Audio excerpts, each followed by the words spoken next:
Assalamualaikum warahmatullahi wabarakatuh.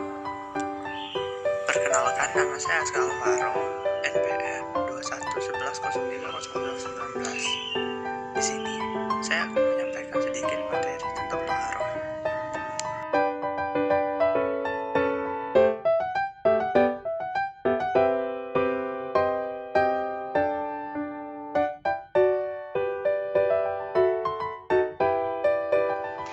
Yang pertama, pengertian toharoh. Toharoh diambil dari bahasa Arab yang berasal dari kata toharun, yang artinya suci atau bersih.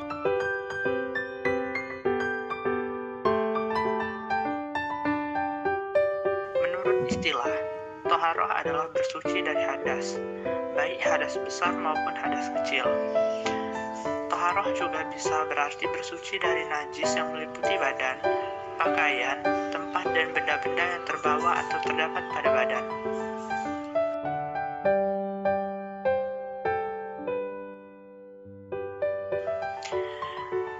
Yang kedua, syarat wajib toharoh.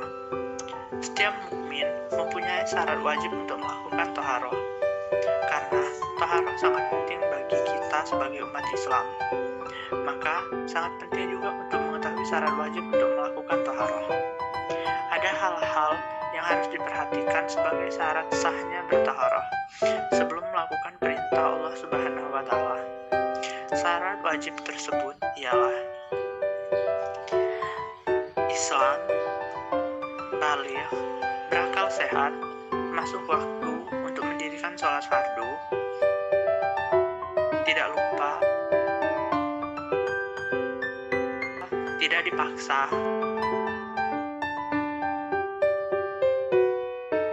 berhenti dari darah haid dan nifas, ada air atau debu yang suci, mampu melakukan sesuai kemampuan. Yang ketiga, saya akan membahas macam-macam bagian air. Berikut adalah sarana-sarana yang dapat digunakan untuk bersuci. Allah berfirman dalam Quran Surat An-Nisa ayat 43. Berdasarkan firman Allah di atas, dapat disimpulkan bahwa sarana yang dapat digunakan untuk bersuci adalah sebagai berikut. Yang pertama, air dapat digunakan untuk mandi. Yang kedua, berwudu. Yang ketiga, membersihkan benda-benda yang terkena najis. Terdapat beberapa jenis air yang diklasifikasikan berdasarkan fungsinya, yaitu sebagai berikut. Yang pertama, air mutlak. Air mutlak ini adalah suci dan mensucikan, yang dimana air yang dapat digunakan untuk bersuci, baik menghilangkan hadas maupun najis. Dan airnya tidak boleh berubah warna maupun zatnya. Misalnya air hujan, air sungai, air sumur, air laut, air salju, air embun, dan air sumber lain yang keluar dari mata air. Yang kedua, air mustakmal. Air mustakmal atau air tohir khairu mutahhir, yaitu air yang suci tetapi tidak mensucikan. Air yang halal diminum tetapi tidak sah jika dipakai untuk bersuci. Air ini sekalipun suci tetapi tidak dapat dipergunakan untuk menghilangkan hadas. Termasuk ke dalam kategori air ini adalah air suci yang tercampur benda-benda suci lainnya dan hilang nama airnya secara mutlak.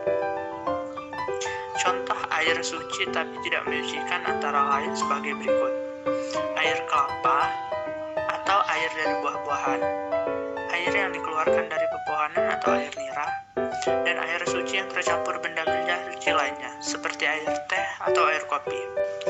Yang ketiga, air musyammas. Air musyammas atau air tohir mutahhir makruh, yaitu air yang makruh dipakai bersuci.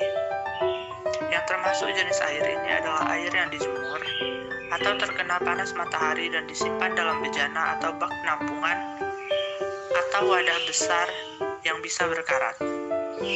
Selain dari emas dan perak, suci tapi makruh hukumnya. Yang keempat, mutanajis. Air mutanajis yaitu air yang terkena najis. Air ini tidak halal untuk diminum dan tidak sah apabila digunakan untuk bersuci. Air semacam ini tidak dapat dipergunakan untuk toharoh, baik untuk menghilangkan najis maupun hadas. Contoh air mutanajis ini adalah sebagai berikut. 1. Air yang sudah berubah warna, bau, dan rasanya karena terkena najis. 2. Air yang belum berubah warna, bau, dan rasanya tapi jumlah air sedikit atau kurang dari 2 kula atau 216 liter.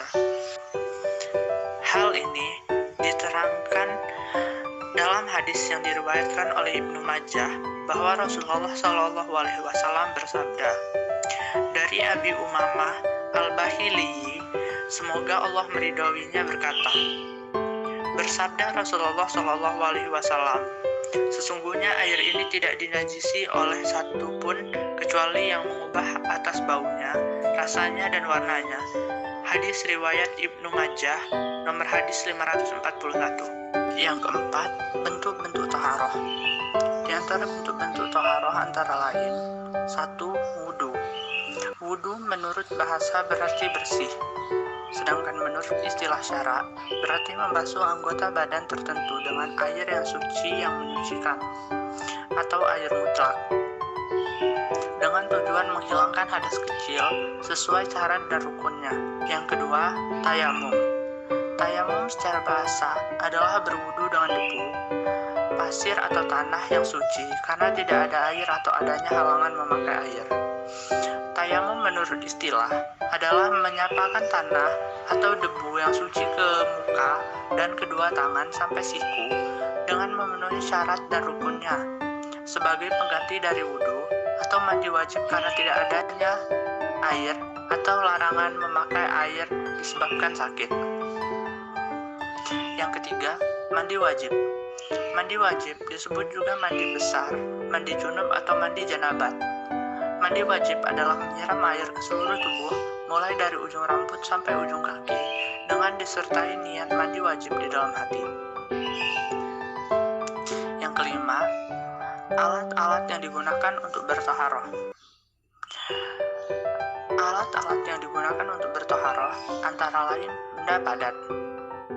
Benda-benda selain air yang dapat digunakan untuk bersuci adalah benda yang mampu menyerap air. Contohnya, bersuci dengan batu. Selanjutnya, menggunakan benda padat selain batu.